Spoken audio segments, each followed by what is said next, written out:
சரி இருக்கணுங்க, நான் சரியா சொல்றாப்ல. சரி தங்கச்சி வர சொல்லுங்க. வள்ளி வாமா, இது புரிஞ்சு வள்ளி என்ன பண்ணு புரிஞ்சுடாம ஒண்ணும் இல்ல.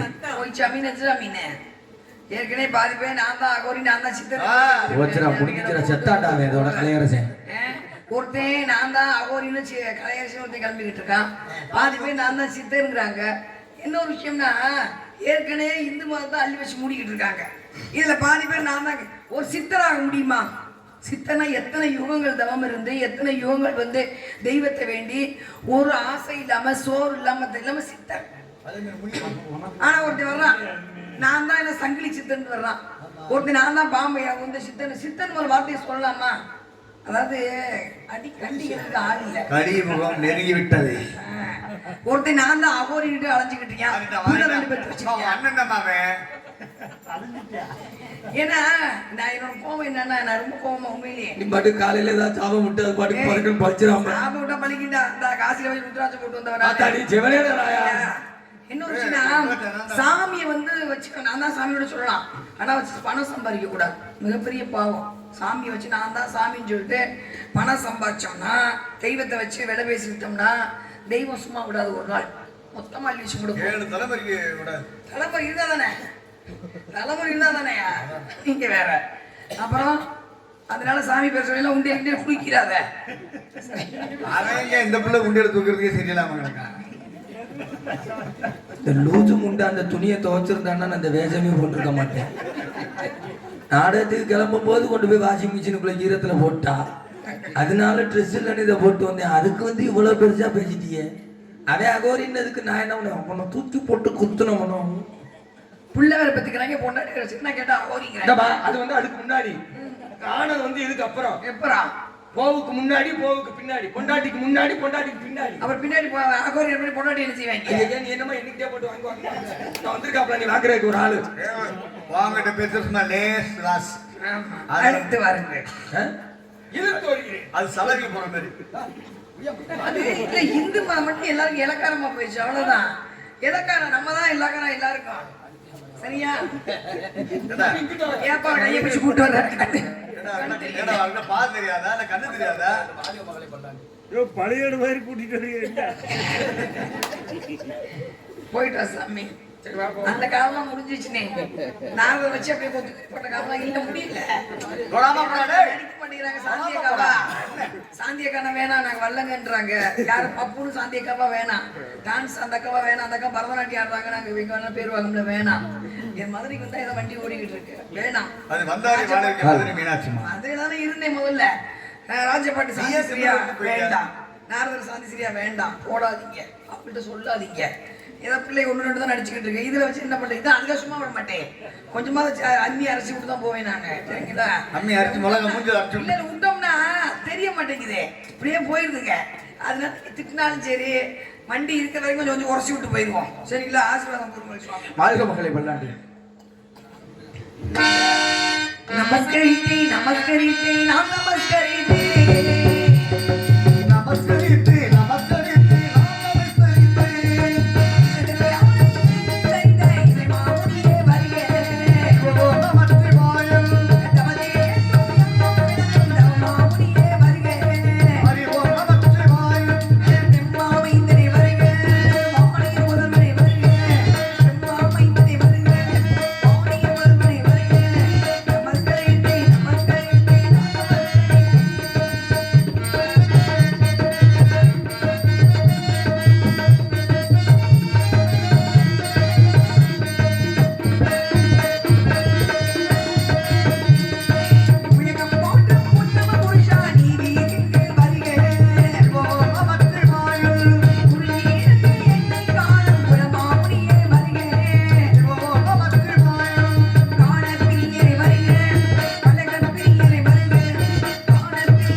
செங்கோடு வரி தேமா செம்மணிப்பு பெருமங்கிருப்பு கூவிலம் இருளாம்பு மராமரப்பு களிரம் வடவடம் வாகை வெட்பாடு எருவை சேர்விலை கருவிலம்பு வான் பயணி குரவம் பச்சிலைப்பூ மகிழம்பு காயாம்பு ஆவாரம்பு சிறுமுங்கிற்பூ சூளைப்பூ பூளைப்பூ குன்றிப்பூ குறுங்களை மருதம் கோங்கம் மஞ்சாடி திலகம் பாதிரி செருந்தி அதிர செண்பகம் கரந்தை காட்டுமல்லி மாம்பு தில்லை குள்ளை முல்லை பிடலை செங்கருங்காலி வாழை வள்ளி நெய்தல் தாளை தளவம் தாமரை ஞாழல் மம்பல் கொள்ளி செம்மல் செம்மன் வெண்கோவல் கைதேஸ்வரம் முன்னை காஞ்சி கரும்புகளை பாங்கர் மரவம் தரங்கம் சங்கை கர்ணச்சீப்பு தும்பை துவாய் நந்தி நரவம் பகனை பலாசம் அசோகம் மஞ்சி பத்திரிகம் கொன்றை இலவம் அரும்பு ஆத்தியவரை தாந்தொன்றி புன்னாகம் பாரம் பீர்க்கம் குறுக்கத்தி சந்தனப்பு அயிர்ப்பு நாகாந்தப்பு நாகார்ப்பு நன்னெல் நரி வேங்கை எருக்கு குருந்தம் புன்னை பாலை மொத்தம் 99 மலர்கள். குறிஞ்சிப்பாட்டில் கபிலர் பதிவு செய்த மலர்கள் நம்ம தமிழன் வேற எங்கேயும் கிடையாது. இந்த பாட்டு இந்த பூவுக்கும் மக்களுக்கும் சம்பந்தம் உண்டு. இந்த 99 பூவுக்கும் மருத்துவத்துக்கும் சம்பந்தம் உண்டு. இந்த பூவுக்கும் எனக்கும் சம்பந்தம் உண்டு.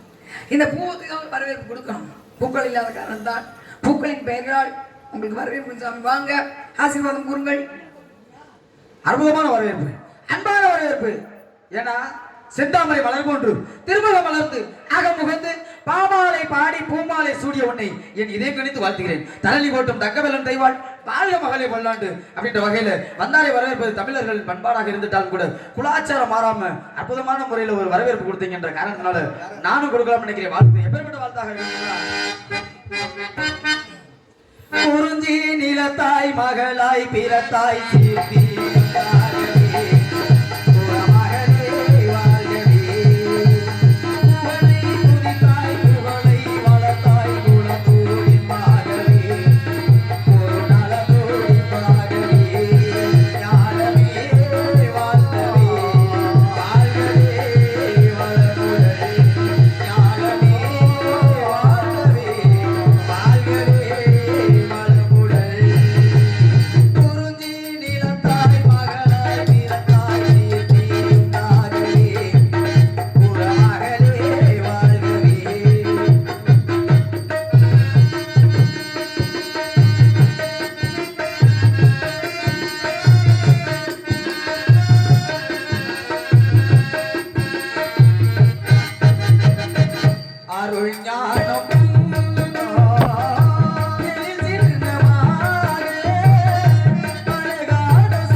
ஒரு தெய்வமே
வந்து உபசரித்து உண்மை பேசி உப்பில்லா ஊழிட்டாலும் உண்பது அமிர்தமாகும். முப்பது வாழன முகம் கடித்திடுவாராகி கப்பிய பசினோடு கடுப்பசி ஆகும் தானே அப்படின்ற வகையில் இல்லாம ஏன்னா உருவத்தை பார்த்து உள்ளத்தை மதிக்காம வந்தோரை அன்போடு உபசரித்த உங்களுக்கு, வரவேற்பு கொடுத்த உங்களுக்கு மேலும் ஒரு வாழ்த்து, அற்புதமான வாழ்த்து.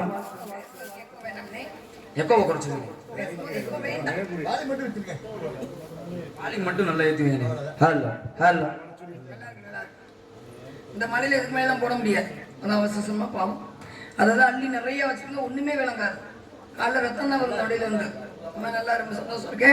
எக்கோ கொஞ்சம் படம் நீங்க கொஞ்சம் எஞ்சி போங்க, பேசிக்கலாம். சந்திப்பு. ஒருவரை ஒருவர் சந்தித்தால் பிரளயம் உருவாகும். ஒருவரை ஒருவர் சந்தித்தால் ஆணவம் அழியும். ஒருவரை ஒருவர் சந்தித்தால் நல்ல நிகழ்வுகள் நடக்கும், நல்ல ஒரு விஷயங்கள் கிடைக்கும். இது வந்து ஆரம்ப ஒவ்வொரு காலத்துக்கு ஒன்று. ஒவ்வொரு சந்திப்பு 3 சந்திப்பு மட்டும் வச்சுக்கோம், ரொம்ப பேசினா நேரம் இருக்காது. ராஜபாட்டு ரெடியார் வரைக்கும் கிருஷ்ணர் வந்து காந்தாரி சந்திக்கிறார். பெண்கள் சந்திப்பை வச்சுக்கலாம். காந்தாரி மகாபாரதம் முடிஞ்சிருச்சு. எல்லாரும் வந்து காந்தாரிட்ட போவேனா, கொஞ்சம் கோபமா இருக்கும் அந்த அம்மா, வேண்டான்னு சொன்னார். கிருஷ்ணர் சொன்னாரா, இல்லை கண்டிப்பா போகணும், போய் அந்த அம்மாவை பார்க்கணும். அந்த அம்மாவுக்கு நிறைய நம்ம துரோகம் பண்ணியிருக்கோம் ஆரம்பத்துல இருந்தே, அதெல்லாம் போய் பார்த்துட்டு வந்து கிருஷ்ணர் போறார். அந்த அம்மா உணர்வு தானே, பக்கத்துல வராத கிருஷ்ணா அப்படின்னுச்சு. கோபம் வந்துருச்சு.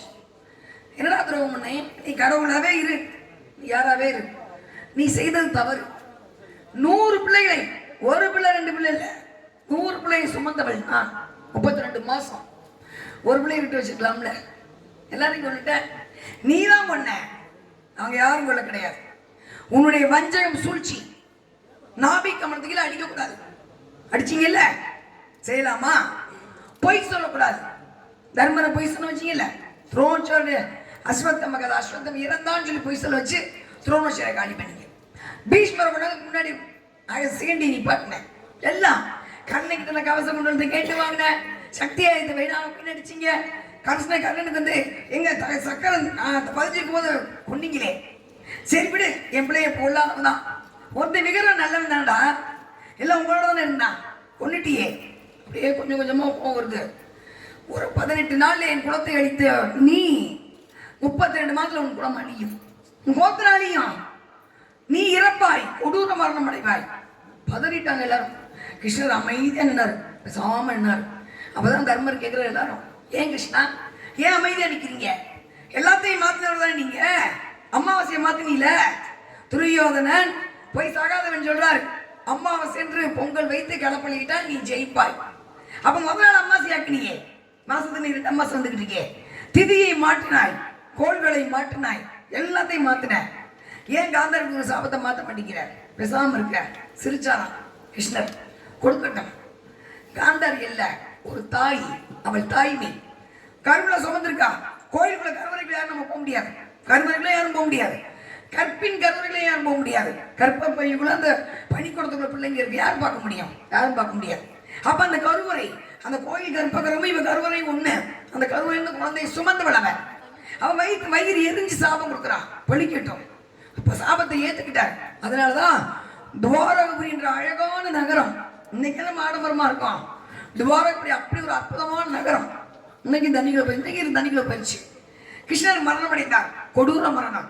எங்க பெருவரில் அம்பெய்தி கொல்லப்பட்டார்.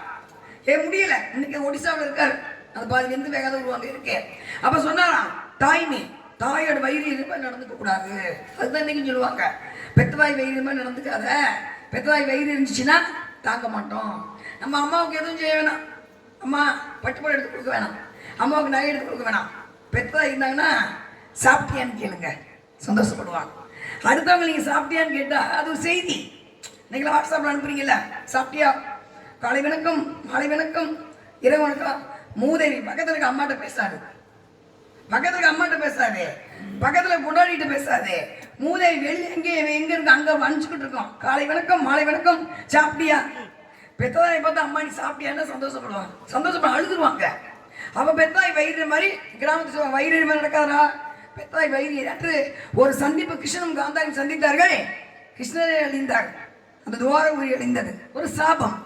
இன்னொருத்தர் சந்திக்கிற ஆணவம் அழிந்தது. யாரு இருக்கு மகாகவி காளிதாசும் ஒரு ஆடு மேய்க்கிற பிள்ளை. ஆடு மேய்ச்சிக்கிட்டு இருக்கு. உங்களை மாதிரி மகாகவி காளிதாஸ் கொஞ்சம் மண்டக்கணும், கொஞ்சம் கொஞ்சம் கனம். யாருக்கு? ஒரு சிலருக்கு இருக்கு கொஞ்சம். அதுக்கு என்னைய போய் உதாரணம் சொல்றீங்களே?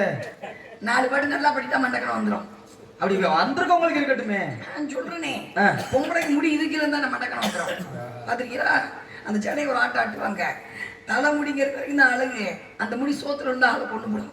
அது தெரியாது. சோத்துல விழுந்தா எடுத்துமா முடி அழகா இருந்துச்சு. ஏன் கொண்டாட்டி முடி இந்த 2 முடியை சோத்துல போடுங்க. திக்கமா சொல்ல முடியாது, செத்து போயிடும். அதான் உண்மை. அப்ப அது கொஞ்சம் இருக்கு. அப்படி கொஞ்சம் ஆணவம், கொஞ்சம் வெள்ளையா இருக்கும், அதுக்கு மேல ஆணவம் இருக்கா அப்படிங்கிறது. அது இல்ல, ஆணவம் இருந்தா மனிதன் அழிஞ்சு போயிடுவாங்க. அதான் எடுத்து சொல்றாரு. கொஞ்சம் நல்லா கவிஞர் ஆணவம் காட்டு வழியே நடந்து போறாரு. ஒரு பிள்ளை ஆடு மேய்ச்சிக்கிட்டு சோற குடுக்கையில தண்ணி வச்சுக்கிட்டு போறாரு. குடிக்க தண்ணி கொடு. அந்த பிள்ளை பார்த்துச்சான். யார் நீங்க? இவருடனே நான் மகாகவி காளிதாஸ், அவை கவிஞர். பேரை கேட்டனா, எங்க வேலை செய்யும் கேட்டனா, யார் நீங்க? பார்த்தாரா? அடி ஆடு மேய்க்கிற பிள்ளை நினைச்சு போய் பேசினா. அது எடுத்தோடனே நம்மளே போட்டு பார்க்கறேன்னு சரி, நம்ம கொஞ்சம் இதை போட்டு பார்ப்போம்ட்டு என்ன பண்ணாரா? சரிம்மா, நான் ஒரு விருந்தினர் அப்படி வச்சுக்கோயே. அப்ப எதை போய் சொல்லிச்சான்? விருந்தினரா? விருந்தினர் யார் தெரியுமா? இளமையும் படமும் வரும் போகும். நீர் விருந்தினர் கிடையாது. சரிம்மா, நான் ஒரு பயணின்னு வச்சுக்கோயே. பயணியா? நீங்களா? பயணம் செய்வர்கள் யார் தெரியுமா? சூரியனும் சந்திரன் போய்கிட்டே இருப்பாங்க. நீங்க அப்படி கிடையாது.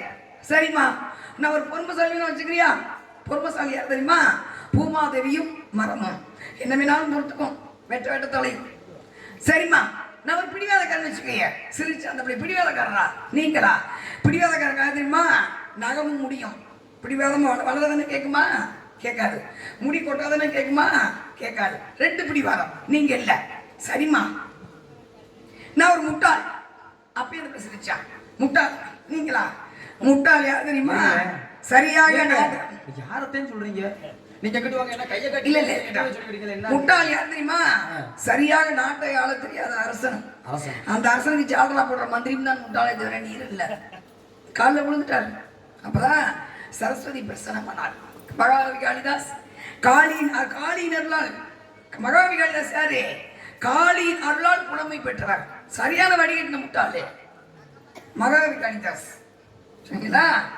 காளியின் அருளால் அருள் பெற்றவன். அப்ப நீ மண்டகமா இருக்கக்கூடாது. ஒரு விஷயம் தெரிஞ்சுக்க, நம்ம பக்கத்துல இருக்க நம்மளோட அறிவாளி நினைச்சா மட்டும்தான் வாழ்க்கையில முன்னேற. எதுக்கு இருக்க நம்மளோட மிகச்சிறந்த நினைச்சா மட்டும் வாழ்க்கையில அடுத்தடி எடுத்து வைக்க முடியும். நான் மட்டுமே பெரிய ஆள் அப்படின்னு சொன்னா வாழ்க்கையில முன்னுக்கு வரவே முடியாது. இது நான் சொல்லப்பா. அன்னைக்கு சரஸ்வதி மகாகவி காளிதாஸ் சொன்ன. அப்படிப்பட்ட சரஸ்வதிக்கு வில்லங்கி என்ற வீணையை பரிசாக கொடுத்து வைத்தாங்க. வீணை வில்லங்கி இருக்கிற வாத்தியம் மிகச்சிறந்த வாத்தியம் வீணை வாத்தியம் தான். அதே நீ பரிசா கொடுத்தா. அப்படிப்பட்ட ஆள் நீங்க சந்திச்சிருக்கீங்க. வாங்க, என்ன பேசுமா பேசுங்க. நான் சந்திப்பேன். சந்திச்சிருக்கோம். 2 சந்திப்பு தான் உதாரணம் சொல்லிருக்கேன். ஏகப்பட்ட சந்திப்பு இருக்கு. பேசுங்க பார்ப்போம். நிச்சயமாக அற்புதமான பேச்சுங்க. அன்பான பேச்சு, ஆற்றலான பேச்சு. பேச்சுக்கள் எவ்வளவோ பேச்சு இருக்கு. சிந்தனையான பேச்சு, சீரிய பேச்சு, இப்படி எவ்வளவோ பேச்சுக்கள் இருந்துட்டாலும் கூட பத்தியா பாருங்க. ஒரு மாமனு மச்சனும் பயணம் போனாங்க. பயணம்னா எங்க? மதுரையில் இருக்கக்கூடிய சொக்கநாதரை சந்திக்கணுமேனு போறாங்க.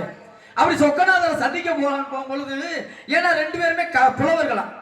இந்த 2 புலவர்கள் என்ன பண்றாங்க? ஒருத்தனுக்கு கண்ணு தெரியாது, ஒருத்தனுக்கு கால் ஊனம். இப்ப 2 பேரும் என்ன பண்றாங்க? நம்ம எப்படியாச்சும் போய் சொக்கநாதனை போய் தரிசிச்சுட்டு வந்துடணுமே அப்படின்னு சொல்லிட்டு 2 பேரும் கிளம்ப. அப்பதான் பாருங்க 2 பேருக்கு ஒரு சின்ன பிரச்சனை. என்ன ஆச்சுன்னா, உனக்கு கால் இல்ல, எனக்கு 2 கண்ணும் இல்ல, பார்வையும் இல்ல, நம்ம எப்படா இங்க இருந்து போய் சொக்கலிங்கத்தை போய் பாக்குறதுன்னு சொல்லி 2 பேருக்கும் மனஸ்தாபத்துல நின்றுகிட்டு இருக்காங்க. எப்படா போறது அப்படின்னு சொல்லி. அப்பதான் பாருங்க 2 பேருமே மாமனு மச்சனும் இல்லையா? சரி, இருந்தாலும் கூட நான் உனக்கு கால் நடக்க முடியாது, அதனால நீ என் தோள்பட்டையில ஏறிக்க. எனக்கு 2 பார்வையும் தெரியாது, நீ பாதையை மட்டும் காட்டுறா, எனக்கு நடக்கக்கூடிய கால் இருக்கு அப்படின்னு சொல்லிட்டு நடந்து 2 பேரும் போய் எப்படியாச்சும் போய் அந்த மதுரையில் இருக்க சொக்கநாதரை எப்படியாச்சும் வணங்கிட்டு வந்துருவோம்னு சொல்லி 2 பேருக்கும் ஆசை, பிரியம் வந்துருச்சு. இப்படி ஆசை வரக்கூடிய வேலையில அப்பதான் பாருங்க, சரி முதல்ல சாமியை பார்க்க போறோமே, குளிச்சு மொழிக்கு சுத்தமா போகணும்னு சொல்லிட்டு புலவர்கள் இல்லையா? அப்படி இருக்கும் பொழுது அப்பதான் பாருங்க, இந்த நீராகப்பட்டதுல நீராடணும்னு சொல்லிட்டு இந்த ஆத்து நீர் வெள்ளம் போய்கிட்டு இருக்கும் பொழுது அப்பதான் பாருங்க, இந்த கண்ணு தெரியாதவன் உள்ள இறங்கி குளிச்சுக்கிட்டு இருக்க. அப்படி குளிச்சுக்கிட்டு இருக்க நேரத்துல பாருங்க அவன் இந்த கலிங்கம் சொன்ன போனா துணியாகப்பட்டது, ஆடை என்பதுக்கு பேர் கலிங்கம் என சொல்லக்கூடிய பேர். அப்ப பாருங்க அப்படி தண்ணியில இறங்கி குளிச்சுக்கிட்டு இருக்க அந்த தண்ணி போன வேகத்துல பாருங்க தன்னுடைய ஆடையாகப்பட்டதை நீர்ல அடிச்சுட்டு போயிருச்சு. அப்பதான் மேல இருந்தவன் சொல்றான், யார்கிட்ட? அந்த நொண்டியா இருந்தான் பாத்தீங்களா, கால் இல்லாதவன், அவனை பார்த்து சொல்றான், அட மச்சனா, நான் குளிச்சுக்கிட்டு இருக்கக்கூடிய வேலை, இந்த வேலையில என்கிட்ட இருந்த லிங்கமாகப்பட்டது பறிபோயிருச்சுடா, என் லிங்கத்தை காணோம், என் கலிங்கத்தை காணமே, என் கலிங்கம் பறிபோயிருச்சேன்னு சொல்லி பேசிக்கிட்டே இருக்கான். அப்ப பாருங்க மேல இருந்தவன், ரெண்டு பேரும் புலவர் இல்லையா, அப்ப மேல இருந்தவன் சொன்னானா, ஆஹா ஏண்டா மாப்பிள்ள, நீ எனக்கே கவியில சொல்லி காட்டுறியா அப்படின்னு சொல்லிட்டு, இக்கலிங்கம் போனால் என்ன, ஏகநாதரம் மாமதுரையிலே சொக்கலிங்கம் இருக்கையிலே இக்கலிங்கம் போனால் என்ன அப்படின்னு சொல்லிட்டு ரெண்டு பேரும் கவி பாடுனாங்களாம். அப்படி பேச்சுக்கள் வந்து இப்படி அற்புதமான பேச்சுக்கள் நிறைய இருக்குங்க. அன்பான பேச்சு, ஆற்றலான பேச்சு. ஏன்னா ஒரே ஒரு விஷயம் சொல்ல கடமைப்பட்டிருக்கேன். இன்னைக்கு இப்படி எல்லாம் வளர்ந்து வரக்கூடிய சின்னஞ்சிறு கலைஞர்களை தோல் தட்டி கொடுத்து இப்படித்தான்ப்பா மேடையில் நிற்கணும், இப்படித்தான் பேசணும் அப்படின்னு சொல்லி ஒரு ஊமையை கொடுத்து எங்களை மாதிரி ஒரு சின்னஞ்சிறு கலைஞரை வளர்த்து விடுறதுக்கு மேலும் எங்கள் அம்மாவுடைய ஆசீர்வாதம் கண்டிப்பாக எங்களுக்கெல்லாம் வேணும். அப்படின்ற வகையில் இப்பேற்பட்ட ஒரு ஆளெல்லாம் சந்திக்கும் பொழுது தான் அவங்ககிட்ட வந்து ஒரு சில விஷயத்தை நாங்களும் கத்தறியக்கூடிய ஒரு தன்மையும் எங்களுக்கு இருக்குன்ற காரணத்தினால வந்திருக்கீங்க. அற்புதமாக பேசுனீங்க. இப்படியெல்லாம் இருந்துட்டாலும் கூட இப்போ மகாபாரதத்தில் பேசுனீங்க. கிருஷ்ணனாகப்பட்டவன் எப்பேற்பட்ட ஒரு சிறந்த ஒரு ஆளு. மகாபாரதத்தில் கிருஷ்ணனாக அவதாரம் எடுத்ததற்கான காரணம் இருக்கா இல்லையா? காரணம் என்னன்னு கேட்டீங்கன்னா, தேய்ந்து சிவந்த கரங்கள் யாருன்னா கர்ணனாகப்பட்டவன். கர்ண மகாராஜன் குடைவல்லல். அப்பேற்பட்ட குடைவல்லனாகப்பட்டவன் எல்லாருக்குமே தெரியும் கர்ணனாகப்பட்டவனை பத்தி. அப்படி கர்ணனாகப்பட்டவன் சிறந்த குடைவல்லலாக இருந்தாலும் கூட மகாபாரத போர்ல எதற்காக அவனை வந்து எதிரே வந்து நின்று அவனை அழிக்கணும், அவனை தாக்கப்படுவதற்கான காரணம் என்ன அப்படின்னு இருக்கக்கூடிய வேலையில எல்லாருக்குமே தெரியும் கர்ணனாகப்பட்டவே சிறந்த ஒரு கொடையாளின்னு மட்டும்தான் தெரியும். ஆனா அவனுடைய முற்பிறப்புல வந்து அவன் வந்து ஒரு அரக்க குலத்துல வந்து பிறந்தவன். எங்க? அரக்க குலத்துல வந்து பிறக்கிறான். அப்படி அரக்க குலத்துல பிறந்தவனா இருந்த பொழுது அப்ப சகசரன் என சொல்லக்கூடிய ஒரு அரக்கனா பிறக்கிறான். அப்படி அரக்கனா பிறந்தாலும் கூட சிவபெருமானை நோக்கி வந்து தவம் செஞ்சுக்கிட்டு இருக்கான். நல்ல பக்தன், அதீத பக்தியாக இருக்கக்கூடியவன். அப்படி பக்தனாக இருக்கக்கூடிய வேலையில இவனுடைய ஆசை என்னன்னு கேட்டீங்கன்னா, எப்படியாச்சும் இந்திர பதவி அடையணும்னு அவனுக்கு ஒரு ஆசை. அப்படி இந்திர பதவி அடையணும்னா அதற்கு வந்து யாகம் நடத்தியே ஆகணும். 100 நாள் யாகம் நடத்தணும். அப்படி இந்த 100 நாள் யாகமும் நிறைவேறிச்சுன்னா 100 யாகம் அந்த 100 யாகம் நடத்தணும். அஸ்வமேத யாகம். அந்த அஸ்வமேத யாகம் சொல்லக்கூடிய அந்த 100 யாகத்தை நடத்திட்டானா ஒரு இந்திர பதவி அடையலாம். அப்படி இந்திர பதவி அடையலாம்னு சொல்லி இருக்கக்கூடிய வேலையில அப்படித்தான் பாருங்க இவனாகப்பட்ட அந்த வேலை இதெல்லாம் நடத்திக்கிட்டு இருக்கான்ல, அந்த வேள்வியெல்லாம் நடத்திக்கிட்டு இருக்கான். இந்த யாகம் எல்லாம் நடத்தி நிறைவேற போகக்கூடிய காலகட்டத்துல இந்த இந்திரனாகப்பட்டவன் என்ன பண்றான், தன்னுடைய பதவி வந்து பறிபோயிடக்கூடாதுன்னு சொல்லிட்டு என்ன பண்றான், ஒரு சில சூழ்ச்சிகளை செய்யறான். யாரு? இந்த அரக்கனுக்காக சூழ்ச்சிகளை செய்து ஒரு அரக்கன் வந்து இந்திர பதவியில் இருக்கிறதா அப்படின்னு சொல்லிட்டு ஒரு சில விதமான சூழ்ச்சிகளை எல்லாம் செய்து என்ன பண்றான், இவனை வந்து அசுரனாகவே காட்டுறான் எல்லாருக்குமே. அப்ப இந்த உலகத்தை காக்கக்கூடிய கடவுளாகப்பட்டவர் மகாவிஷ்ணுவாகப்பட்டவர். அப்ப மகாவிஷ்ணுவாகப்பட்டவர்கிட்ட போய் சொல்றாங்க, யாரே போய் 1க்கு 3 சொல்லி பிரச்சனையை உண்டு பண்றான். யாருக்கு எதிரா? இந்த சகசரனுக்கு எதிரா வந்து 1க்கு 3 வந்து பிரச்சனைகளை உருவாக்கி விட்டுருக்கான். 1க்கு 3 சொன்னா மகாவிஷ்ணு தெரியாதா? நல்லவங்க யாரு கிட்டவங்க யாரு இருக்குங்க. இருந்தாலும் கூட அந்த நேரத்துல அப்படித்தான் நடக்கணும் என்பது ஒரு கூற்று. அப்படி இருந்தாலும் கூட அப்பதான் பாருங்க இந்த சகசரனாகப்பட்டவன் சிவபெருமான் மேல வரத்தை வாங்குறான். சிவபெருமான் தவம் இருந்து வரத்தை வாங்குறான். என்ன வரம் வாங்குறான்? என்னைக்குமே எனக்கு யாராலும் என்றும் அழியாத வரத்தை கேட்கிறான். அப்பதான் அழியாத வரத்தை கேட்க வேண்டியமே சிவபெருமான் யோசிக்கிறாரு, தாமதிச்சு சொல்றாரு, அப்பா இங்க வாப்பா, அழியாத வரம்லாம் தர முடியாது, அதற்கு மாறாக வேற ஏதாச்சும் வரம் கேளு, நான் தரேன்னு சொல்லி கேட்க. அப்பதான் பாருங்க தன்னுடைய உயிரும் பிரியக்கூடாது அப்படின்ற ஒரு ஆசையில என்ன செய்யறான், இந்த சகசரனாகப்பட்டவன் என் உடல் முழுவதும் 1008 கவசங்களை கொண்ட ஒரு கவசமாகப்பட்டது வேணும், கவச குண்டலமாகப்பட்டது வேணும். என்னை யாராலையும் என்னை வந்து எதிராளிகள்னால என்னுடைய போர்க்களத்துல வந்து என்னை யாருமே வந்து வெல்ல கொள்ள முடியாத அளவுக்கு ஒரு கவசம் வேணும்டான்னு சொல்லி சிவபெருமான் வரம் கேட்கிறான். என் கவசத்தை யார் தொடுகிறார்களோ அவர்கள் மரணம் அடைய வேண்டும் அப்படின்ற ஒரு வரத்தை கேட்கிறேன். அது போக என்னுடைய ஒரு கவசமாகப்பட்டதை யாராச்சும் என்னுடைய அழிக்கணும்னு நினைச்சிட்டாங்கன்னா 12 ஆண்டுகள் என்னோட தொடர்ந்து போரிடணும். 12 ஆண்டுகள் ஒருத்தன் வந்து தவம் செய்யணும். இப்படி ஒருத்தன் தவம் செய்ய, ஒருத்தன் போரிட, இப்படி 2 பேரும் சரியான வேலையை செய்தா மட்டுமே என்னுடைய உடல்ல இருந்த ஒரு கவசமாகப்பட்டதோ அழிக்கப்படணும் அப்படின்ற வரத்தையும் கேட்கிறேன். யார்கிட்ட? சிவபெருமான்ட்ட கேட்கிறாரு. அப்ப இந்த சிவபெருமான்ட்ட கேட்கும் பொழுதே பாருங்க, சிவபெருமான் அப்படியே ஆகட்டும் என்று சொல்லி அந்த வரத்தையும் கொடுத்துறாரு. அப்ப வரம் வாங்கினவ எப்படி இருக்கணும்? வரத்தை நல்ல விதத்துக்கு தானே பயன்படுத்தணும். அப்படி இருக்கக்கூடிய வேலையில பாருங்க, யாராலும் என்றும் அழியாத வரத்தை கொடுக்கல, மாறுதலா அவனுக்கு யோசனை பண்ணி இப்படி ஒரு வரத்தை வாங்கிக்கிறான். அப்ப வாங்கும் பொழுதுதான் சகசரன் என சொல்லக்கூடிய அரக்கனாகப்பட்டவன் இந்த கவசம் வந்ததுக்கு பின்னாடிதான் சகசர கவசன் என சொல்லக்கூடிய ஒரு பேர் வருது. இப்படி இருக்கக்கூடிய வேலையில அப்ப பாருங்க, மகாவிஷ்ணு ஆகப்பட்டவர்கிட்ட போய் சொல்றேன், இந்திரன் ஆகப்பட்டவன் சொல்லி அப்பதான் பாருங்க, இந்த வரம் வாங்கி இருந்தவனா கூட இருந்துட்டாலும் கூட மகாவிஷ்ணு ஆகப்பட்டவரை 2 பிறப்பு எடுக்க செய்யறான். என்ன பிறப்பு? 2 பிறப்பு எடுக்க செய்யறான். ஏன்னா இருந்தாலும் கூட இந்த சகசர கவசனுக்கு ஆணவம் அதிகமாயிருச்சு. அதனால நிறைய இன்னல்களையும் விளைவிச்சுக்கிட்டு இருந்தேன். அந்த காரணத்தினால ஏன்னா இந்த உலகத்தை காக்கக்கூடிய பொறுப்பாகப்பட்டது யாருக்கு உண்டுன்னா மகாவிஷ்ணுக்கு. அப்பதான் பாருங்க, ஒருத்தர் வந்து 12 ஆண்டுகள் போரிடணும், ஒருத்தர் வந்து 12 ஆண்டுகள் தவம் செய்யணும்னு சொல்லிட்டு இந்த மகாவிஷ்ணு ஆகப்பட்டவர் நல நாராயணன் சொல்லி 2 பிறப்பு எடுக்கிறாரு. 2 பிறப்பு எடுத்து ஒருத்தர் வந்து தவம் இருக்கணும், ஒருத்தர் வந்து தொடர்ந்து போரிடணும். இப்படி ஆகப்பட்ட 999 மகாவிஷ்ணு யாரு? மகாவிஷ்ணு காக்கக்கூடிய கடவுள். உங்களுக்கு என்ன வேணும்? என் பாட்டன் பரந்தாமன். அப்புறம் அவன் பேசிக்கிட்டு இருக்கீங்க. ஓஹோ, கதைக்கு கதைன்னா பேசலாமா? கிருஷ்ணரா வைங்க, அவ்வளோ ஆணவமா உங்களுக்கு? ஆணவமா? எனக்கு எதற்கம்மா ஆணவம் வரப்போகுது? மகாவிஷ்ணு யாரு? மகாவிஷ்ணு என் பாட்டன் பரந்தாமன். அப்படின்னு யூடியூப் பார்த்துட்டு போய் கேட்பாங்க. அந்த ஆள் வாடி அவன் பேசியிருந்தவா இரவு மாடு மாதிரி நிற்கிறேன்னு என்னைய தான் தூத்துவாங்க. சரிங்களா? அதான் உண்மை. நீங்க நல்ல விஷயம் பேசினாலும் எனக்கு தான் திட்டு கிடைக்கும், நீங்க தவறான விஷயம் பேசினாலும் எனக்கு தான் திட்டு கிடைக்கும். என்னன்னா தவறா அந்த தம்பி பேசிக்கிட்டு எரும மாடு மாதிரி நின்றுக்கிட்டு பாரு, இந்த வருஷம் வந்து தொழில் பண்ணிக்கிட்டு எனக்கு திட்டு கிடைக்கும். சரிங்களா? உங்களை பேச விட்டு நான் பேசாம நின்னாலும் என்ன பண்ணுவாங்க, சின்ன பையன் பேசினா எரும மாடு நின்றுக்கிட்டு பாரு பேசாம அப்படிம்பாங்க. சரி நீங்க பேச வேணா, நான் மட்டும் பேசினா சின்ன பையனை கூட இது பேசிக்கிட்டு பாரு எரும மாடுமாங்க. ஒருளுக்கு 1 ரூபா கேடி, ஒருளுக்கு 1 ரூபா கேடி, மற்ற 2 ரூபா மாதிரி இதெல்லாம் நிறைய அனுபவிச்சிட்டோம். எனக்கு என்ன, நான் மகாவிஷ்ணுக்கு பாட்டி, அவர் போய் அவன் பேசலாமா? அவ்வளவு மரியாதை. சரிங்க, இருக்கட்டும். அப்படி இருந்தாலும் கூட இந்த மகாவிஷ்ணு ஆகப்பட்டவர் என்ன பண்றாரு? 2 பிறப்புகள் எடுக்கிறாரு. நலன் நாராயணன் என்ன சொல்லக்கூடிய 2 பிறப்பு. இந்த நலனாகப்பட்டவர் என்ன பண்றான்? தவம் செஞ்சுக்கிட்டு இருக்காரு. மறுபடியும் வாங்கிருக்கீங்க. நலனாகப்பட்டவர் வந்துருச்சு, பிறப்பு எடுக்கிறாரு. பாடம் எழுதி கொடுத்தவங்க அப்படியே வச்சிருக்காரு. அப்படியெல்லாம் இல்லைங்க. காப்பி திருவணும் வாத்தியாரவா? வாத்தியார் நான் செய்த பிள்ளைக்கு என் வாத்தியார் காரணமாவா? அப்ப தெரிஞ்சிருக்கேன்ல, இந்த மாதிரி கதை பேசியிருப்பீங்க. அப்ப நலனாகப்பட்டவர் என்ன பண்றாரு? தவம் செய்யறாரு. இந்த நலனாகப்பட்டவர் என்ன பண்றாரு?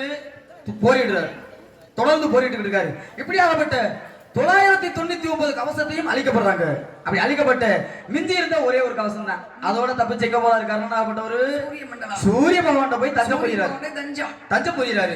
இந்த ஒரு கவசமாகப்பட்டது என் உடல்ல இருந்து போயிருச்சுன்னா என் உயிராகப்பட்டது பிரிஞ்சு வருமேன்னு சொல்லிட்டு சூரிய பகவான் போய் தஞ்சம் அடையும் பொழுது அப்பதான் பாருங்க, கர்ண பகவான் சூரிய பகவான் ஆகப்பட்டவர் என்ன கருணை உள்ளம் கொண்டவர். அப்பேற்பட்ட நல்ல மனுஷன் என்ன பண்றாரு? அவனுக்கு வந்து கர்ணன் ஆகப்பட்டவருக்கு வந்து பூலோகத்துல வந்து மகாபாரதத்துல பிறப்பெடுக்க வைக்கிறார். கர்ணனாக பிறப்பெடுக்க வைக்கிறார். யார் அவரை பிறப்பெடுக்க வச்சாரு? சூரிய பகவான் பிறப்பெடுக்க வச்சாரு. சூரிய பகவான் தானங்க பிறப்பெடுக்க வச்சாரு. அப்படியா? நான் பேசலாமா? பேசுங்க. இல்ல பின்ன இருக்கு, விஷயம் இருக்கு, விவரத்தை சொல்லி முடிச்சிடுறேன். அப்படி இருக்கக்கூடிய வேலையில பாருங்க, சூரிய பகவான் போய் தஞ்சம் அடைஞ்சதுனால பூலோகத்துல இந்த மகாபாரதத்துல வந்து கர்ணனாக பிறப்பெடுக்க வைக்கிறாரு. பிறப்பெடுக்க வைக்கும் பொழுது அப்பதான் பாருங்க, ஏன்னா